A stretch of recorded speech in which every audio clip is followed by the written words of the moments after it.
जय श्री राम दोस्तों। तो कैसे हैं आप सब लोग। तो आज की इस क्लास में हम लोग बात करने वाले हैं स्टाफिंग के प्रोसेस के बारे में, और हम लोग पढ़ेंगे एस्पेक्ट्स ऑफ स्टाफिंग की एस्पेक्ट क्या है, ठीक है, और प्रोसेस क्या है स्टाफिंग का, जो कि बहुत ही इम्पोर्टेंट है और एग्ज़ाम में आता है, ठीक है ना। तो चलो हम लोग पढ़ते हैं इनके बारे में, प्रोसेस के बारे में। Let's begin.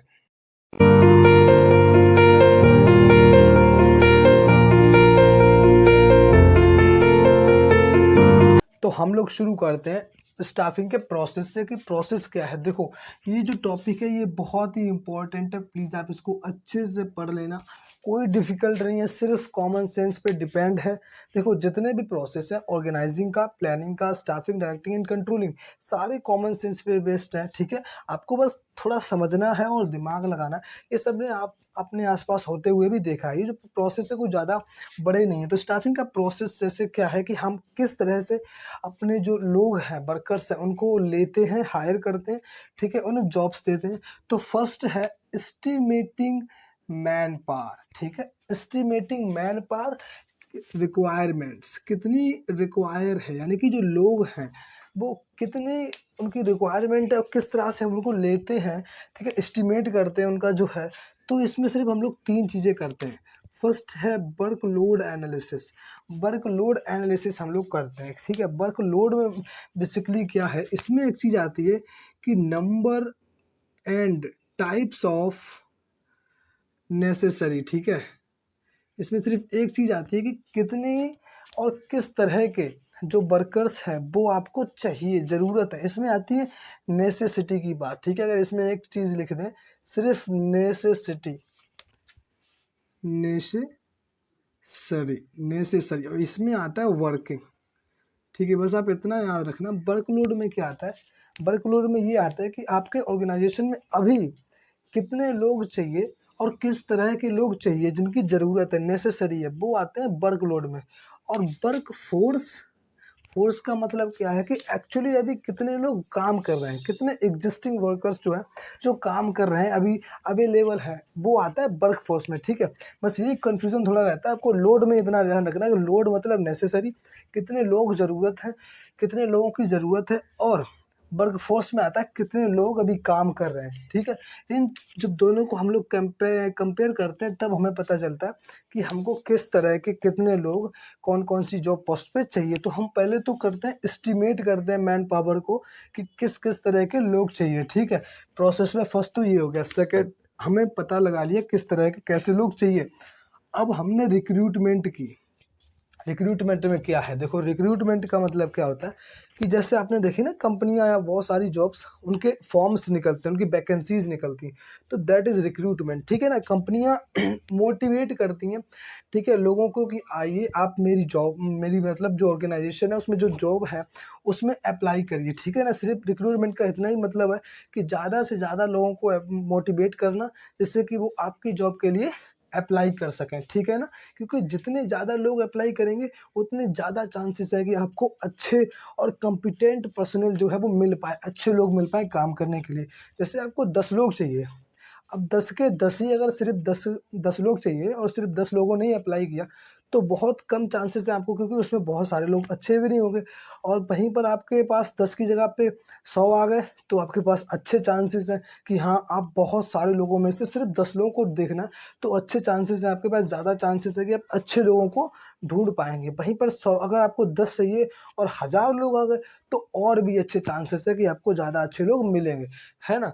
तो यही है बेसिकली रिक्रूटमेंट में कि जो भी आपके लोग हैं, जो भी लोग हैं उन सबको मोटिवेट करना कि आके जॉब के लिए अप्लाई करें। सिर्फ अप्लाई करना वही सिर्फ आता है, ठीक है। जो अप्लाई है सिर्फ वही आता है रिक्रूटमेंट में, सिर्फ अप्लाई करना। फिर सिलेक्शन। अब सिलेक्शन में क्या है, देखो, उन्होंने तो फॉर्म फिल कर दिया, उन्होंने वैकेंसी जो थी उसको फिलअप कर दिया, ठीक है, भर दिया। अब वहाँ पर बहुत सारे टेस्ट होंगे, उनके मेडिकल्स, ठीक है ना, जो भी उनकी हेल्थ, फिटनेस, मेंटल जो है सब चीज़ उनकी देखी जाएगी, फिटनेस वगैरह, वो लोग उस चीज़ के लिए सही हैं कि नहीं है, ठीक है ना। अगर ठीक है, हर एक चीज़ उन्होंने एग्ज़ाम वगैरह सारे क्रैक कर लिए, तब जाके उनको सिलेक्ट किया जाता है ना। जैसे हमारे क्या है कि अगर हम किसी में एडमिशन लेना चाहें, तो जैसे अगर अभी 12th है, 12th के बाद या मानो इसी में, जैसे आपने 12th में एडमिशन लिया होगा 11th में, तो एग्ज़ाम होता है, ठीक है। तो पहले तो आपने फॉर्म फिल किया, उसके बाद जब आपका एग्ज़ाम हुआ तो आपने एग्ज़ाम दिया, तो फॉर्म जब फिल किया दैट इज़ रिक्रूटमेंट, और जब आपने एग्ज़ाम दिया था वो है सिलेक्शन, ठीक है। उस सिलेक्शन प्रोसेस है, हम वो भी पढ़ेंगे, ठीक है ना। तो वहाँ पर आपने एग्ज़ाम दिया, जब आपके मार्क्स अच्छे आ गए, आप उसके लिए एलिजिबल थे, फिर उन्होंने आपको सिलेक्ट किया, तो दैट इज़ सिलेक्शन। उसके बाद आपने पढ़ाई वगैरह की, है ना। तो ऐसे ही यहाँ पर भी है, पहले रिक्रूटमेंट फिर सिलेक्शन, उसके बाद प्लेसमेंट एंड ओरिएंटेशन, ठीक है। प्लेसमेंट कराना, अब जब लोग सिलेक्ट हो गए अब उनको प्लेसमेंट भी तो कराना है ना, यानी उनको ये भी तो बताना है तो उनको किस जगह क्या काम करना है, ठीक है ना। तो दैट इज़ प्लेसमेंट, उनको जो भी पोजीशंस उनकी हैं वो उनको देना, उस जगह ले जाना। ओरिएंटेशन का मतलब क्या होता है, इंडक्शन, इंडक्शन या ऐसा मान लो इंट्रोडक्शन, ठीक है ना। इंट्रोडक्शन जो होता है, ठीक है, जिसे हम इंट्रोडक्शन बोलते हैं, कि इंट्रोड्यूस कराना लोगों से, ठीक है ना। अब जो लोग आ गए उनको, वो तो नए लोग हैं, फ्रेशर्स हैं, उनको क्या पता कि कौन क्या बंदा है किस पोस्ट पे, तो उनको ले जाके ओरिएंटेशन कराना लोगों से कि ये है, ये तुम्हारे सुपीरियर हैं, ये तुम्हारे सबॉर्डिनेट हैं, किनके अंडर तुम्हें काम करना है, कौन तुम्हारे अंडर काम करेगा, तुम किनको तुमको रिस्पॉन्सेस देना है, किनको तुमसे ऑर्डर लेना है ना। ये सब जो चीज़ें हैं वो ओरिएंटेशन रहती हैं, जिससे कि हमारे जो काम करने के तरीके होते हैं उनमें बहुत सारी आसानी मिल जाती है और बहुत हेल्प मिल जाती है, जिससे अगर हमें कभी कोई भी प्रॉब्लम होती है ना तो हम उससे पूछ सकते हैं ना। तो ओरिएंटेशन भी बहुत ज़रूरी है। तो इसमें सिर्फ होता है इंट्रोडक्शन। अब है ट्रेनिंग एंड डेवलपमेंट, इसमें बेसिकली देखा जाता है स्किल के बारे में कि आप सिलेक्ट तो हो गए, अब आपकी ट्रेनिंग भी कराई जाएगी, आपकी जो भी स्किल का डेवलपमेंट है वो उसके बारे में ध्यान दिया जाएगा, ठीक है। आपको डेवलपमेंट के बारे में ट्रेनिंग वगैरह, that is training and development, इस सब को हम recruit and selection and training के बारे में हम अभी पढ़ेंगे, ठीक है ना। एस्पेक्ट है ये।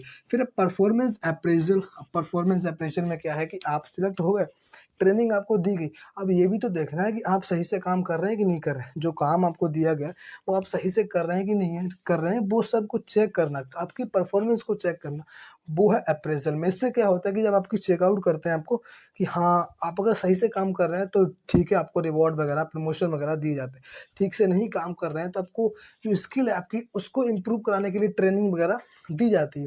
अब कोई जानबूझ के सही नहीं कर रहा है तो उसको पनिश भी किया जाता है। इसलिए परफॉर्मेंस अप्रेजल का मतलब सिर्फ इतना ही होता है कि चेक करना परफॉर्मेंस ऑफ एम्प्लॉयज़, ठीक है। फिर है प्रमोशन एंड करियर प्लानिंग।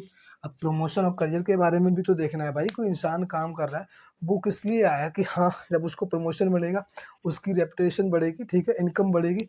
तो प्रमोशन एंड करियर प्लानिंग के बारे में देखना।